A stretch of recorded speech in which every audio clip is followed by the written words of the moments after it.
Okay guys, happy Tuesday. I'm going to work out some more on the end of year take home test that has everything all together. So this one gives you two linear equations and it says exactly how many solutions does the system of equations have. Again, can't have two solutions because these are linear equations, both of them. So I'm just going to solve both of these for y just to kind of get an estimate on where they're going to intersect. So I would subtract x and then divide everything by -4. And that's going to give me y equals 1/4 x plus 5 for my first linear equation. Doing the same process for the bottom. Subtract x, divide everything by -4. That's going to give me y is equal to 1/4 x plus 2. Now, if you'll remember, I know it's been a little while, but when they have the same slope in different y-intercepts, they are going to be graph parallel, which means that they're going to have no solution because they're not going to intersect at all. All right, moving on to number 25. It says, which equation represents a linear function? Linear functions are where your highest exponent is a 1. So here, there's an imaginary 1. Here, my highest exponent is a 2. And then here, my highest exponent is a 3. So my best answer for a linear equation or a linear function would be A. 26 is very similar. 27 says, which relation below is not a function? So it's not a function when x repeats. So 2 goes to 3. Everything's looking good here. You do not have a repeating x. You have a repeating y, but that's okay. For B, you do have a repeating x because it looks like 0 is going with -1 and 0 is going with 0. And when you list those ordered pairs out, you have a repeating x, which means that it is not a function. C and D are functions. Here you have repeating y's, but you can repeat y all day long. So B is your answer for number 27. All right, number 29. It says you have a graph, and it says which equation would give you a horizontal line. So horizontal lines are going to look like this. And remember, you get horizontal lines when you graph it opposite of the axis. So like if we had a point up here that was y equals 4, okay? When we graph that, we would go on the y-axis and plot that point, but in order to actually draw the line, you have to draw it opposite of your y-axis.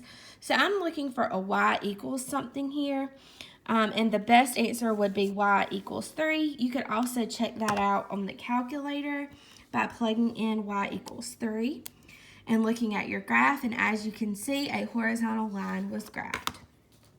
Number 30. You have a coordinate grid. It's going to show us triangle PQR, and it's reflected along the line L, and then the new image would be P prime, Q prime, R prime. And that's actually on the next page. And it's saying which statement is true about the measure angle R prime. So my measure angle R prime is right here. So when you reflect something, the angle measures do not actually change. So whatever R was is going to be the exact same measurement it was. You just flipped it over a line. So it is actually going to be equal to the measurement of R. Complementary would mean you could add them together and it would always equal 90. And that's definitely not necessarily true. All right. 32, skipping along, it says which line segment will not change its position after being reflected over your y-axis? Well, if we reflected, say, C over our y-axis, it's going to be like over here, and that's definitely going to change the position. For D, reflecting it over the y-axis, it's going to be over here. That's definitely changing the position. And here, maybe you would think, oh, well, if I reflect it, no, when you reflect it, it's going to make an X with the previous shape that you had. So A is the best bet because when you reflect it, this goes here and this goes here. So A will not change the position. Okay, moving on to, I think I'm going to do 35. 35 says, which of the following transformation maps figure A onto figure B?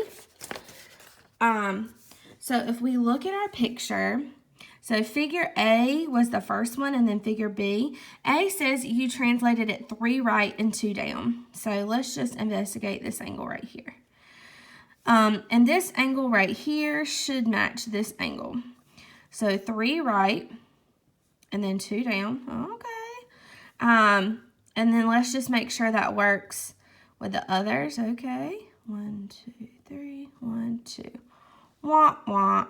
So it worked with the bottom 2 angles, but it did not work with the top angle.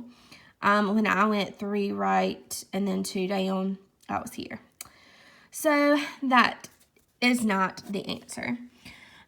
B said 3 right and then it reflected over the x-axis. So let's see. If I go 3 right, reflect it, that definitely works. 3 right and then a reflection over the x-axis, yes. 3 right and then a reflection over the x-axis. Oh, there we go. So B would be my answer for that one.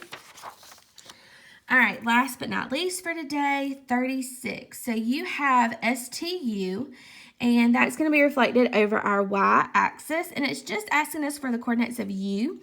So if you notice, U is -5 away, but it's still transferring on the same line. So we're going to make it 5 away on that same line, and I'm going to detail that U prime, and that's at 5, +1, and that matches A. Thank you for joining.